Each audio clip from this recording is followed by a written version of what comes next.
Imagine só, aviões militares russos rasgando os céus da Finlândia sem autorização, desafiando fronteiras como se fossem linhas invisíveis. Helsinki não engole essa afronta e já aciona suas forças para investigar o que considera uma violação grave da soberania. Não é a primeira vez. Em fevereiro, outro jato russo invadiu o espaço aéreo finlandês perto do Golfo da Finlândia. E o que diz Moscou? Silêncio. Nenhuma palavra, nenhuma justificativa, como se o mundo devesse aceitar essas provocações como normais. Enquanto isso, a tensão ferve. Varsóvia já denunciou manobras arriscadas de caças russos sobre o Mar Báltico, obrigando os poloneses a decolarem seus F-16 em alerta máximo. Para os analistas ocidentais, são demonstrações de força calculadas, testes de resistência do Ocidente. E a Finlândia, agora membro da OTAN, não está para brincadeiras. Seu comandante militar, o general Nurmil, alerta: a Rússia está se rearmando rápido e pode deslocar tropas para a fronteira finlandesa em questão de anos. A infraestrutura já está sendo preparada, diz ele, como se o Kremlin não perdesse um segundo sequer. Mas não para por aí. A Alemanha, através de seu ministro da Defesa, Boris Pistorius, lança um alerta sombrio. A guerra entre a Rússia e a OTAN pode eclodir já no início da década de 2030. O país planeja expandir seu exército para 200 mil soldados, reativando reservas e reforçando estruturas. Não significa que a guerra acontecerá, diz Pistorius, mas precisamos estar prontos. Especialistas concordam: se a guerra na Ucrânia terminar, Moscou redirecionará suas forças para pressionar a Aliança Ocidental. E a Finlândia, com sua fronteira de 1.300 quilômetros, será um dos primeiros alvos. Enquanto o mundo assiste a esse jogo de poder, Zelensky corre contra o tempo. O presidente ucraniano busca apoio urgente, pressionando Macron e Starmer por respostas concretas. Mas as negociações entre Rússia e Ucrânia seguem em sigilo, longe dos holofotes. Moscou e Kiev trocam documentos secretos, um memorando de paz em desenvolvimento, segundo o senador russo Konstantin Kosachev. Detalhes? Nenhum. Tudo indica que as conversas continuarão nas sombras, sem transparência. Afinal, em meio a tanta desconfiança, quem ousaria expor suas cartas?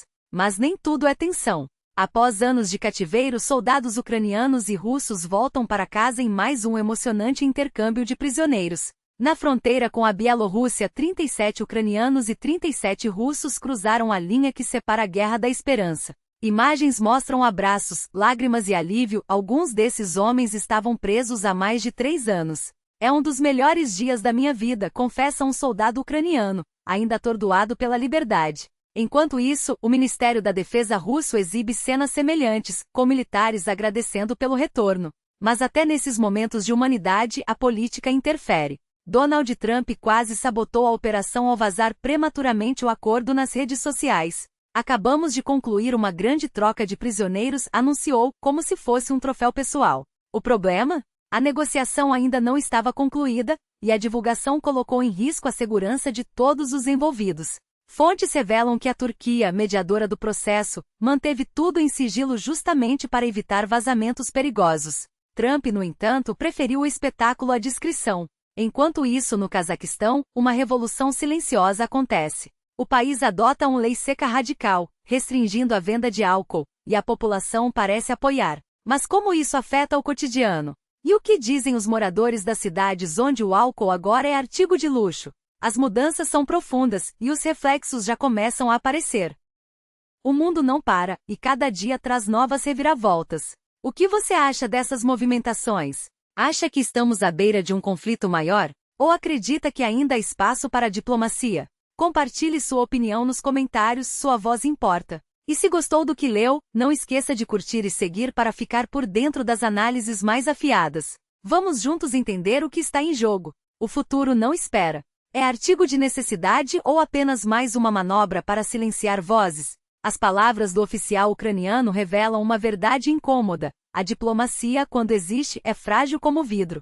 E enquanto o mundo debate, as bombas continuam a cair. O que parecia um avanço, a troca de prisioneiros, não passou de um respiro momentâneo. Moscou não cedeu em nada, Kiev não recuou em nada, e o resultado? Mais uma madrugada de terror. Os relatos dos moradores de Kiev não deixam dúvidas, o medo não escolhe hora. Crianças acordando aos gritos, famílias correndo para abrigos enquanto o céu se ilumina com explosões.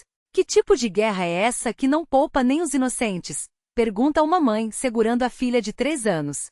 A resposta, infelizmente, está nos fatos. Uma guerra que não tem fim porque um lado se recusa a negociar e o outro se recusa a perder. E enquanto a Europa se divide entre condenações vazias e sanções que não doem o suficiente, a Rússia avança lenta, mas implacável. Os números não mentem. 60 a 70 mil soldados russos posicionados nas fronteiras de Kharkiv e Sumi, prontos para criar uma zona tampão de 20 quilômetros. O objetivo? Impedir ataques ucranianos, sim, mas também fixar as tropas de Kiev em um único ponto, enquanto o restante do fronte se move em câmera lenta. Cada metro conquistado é uma vitória simbólica, mas o custo é alto demais. Desde a queda de Avdiivka, há mais de um ano, a Rússia avançou apenas 30 milhas, um ritmo que expõe sua fragilidade, não sua força.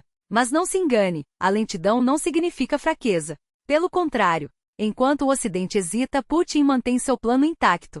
O relatório da inteligência americana não deixa margem para dúvidas. Ele está determinado a vencer, custe o que custar. E o que isso significa? Mais mortes, mais sanções, mais anos de guerra. A neutralidade da Ucrânia? A divisão do país? São objetivos claros, e Moscou não abrirá mão deles enquanto houver um único soldado ucraniano em pé. Enquanto isso, a Turquia tenta mediar, mas suas palavras soam como um eco distante. Erdogan envia seu chanceler a Moscou para discutir paz duradoura, mas as bombas russas não esperam. Na mesma noite em que as negociações eram anunciadas, drones e mísseis atingiram Kharkiv, Kiev e outras cidades. Coincidência? Ou um recado claro de que, para Putin, diplomacia é apenas outra arma? E agora, um novo capítulo se desenha. A Rússia fecha suas fronteiras com um sistema de filtro digital. A partir de 30 de junho, estrangeiros, incluindo trabalhadores da Ásia Central, precisarão de um código de entrada gerado pelo governo. Nome, foto, datas de viagem, tudo registrado. Moscou saberá quem entra, quando entra e por quanto tempo fica. Uma medida que não surpreende, mas assusta. Em tempos de guerra, até a liberdade de movimento se torna moeda de troca. O que resta, então? Resistir, denunciar, exigir. A Ucrânia pede um golpe econômico coletivo, um esforço unificado que vá além das palavras. Mas será que o mundo está disposto a pagar o preço?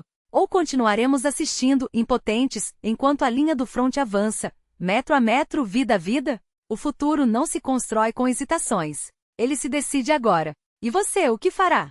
Sua voz pode ser a diferença entre mais uma noite de bombas e um amanhecer de paz. Compartilhe, debata, pressione. O tempo está acabando.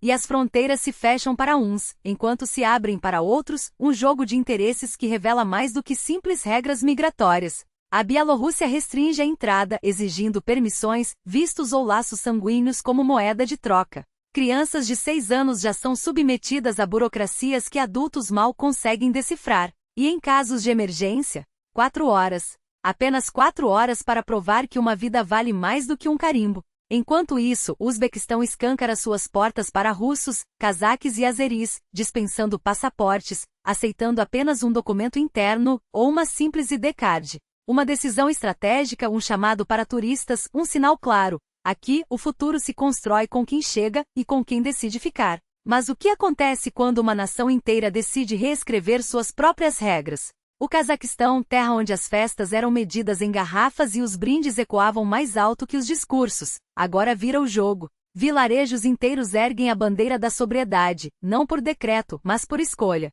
O álcool, outrora rei das celebrações, é destronado sem alarde. Em seu lugar, brotam lojas de cumes, sucos frescos, brócolis, sim, brócolis, e uma paz que não precisa de embriaguez para existir. Os números não mentem, onde antes havia violência, agora silêncio. Onde havia ressacas, há lucidez. E os moradores, antes divididos entre quem bebia e quem fingia não ver, hoje se unem em algo maior, a certeza de que a felicidade não precisa de rótulos. Enquanto isso, na Ásia, o futuro já chegou, e ele tem forma de robôs, chips e inteligências que aprendem mais rápido do que nós esquecemos. A Computex 2025 não é apenas uma feira, é um manifesto. Máquinas que entendem desejos antes mesmo de serem pronunciados, androides que apertam mãos como se fossem humanos, sistemas capazes de decifrar o sabor na voz de alguém e entregar o produto perfeito. Taiwan, desafiando sanções e pressões, ergue-se como o epicentro de uma revolução que não pede licença. E o mundo assiste entre o fascínio e o medo, porque ali não se vende tecnologia, se vende poder.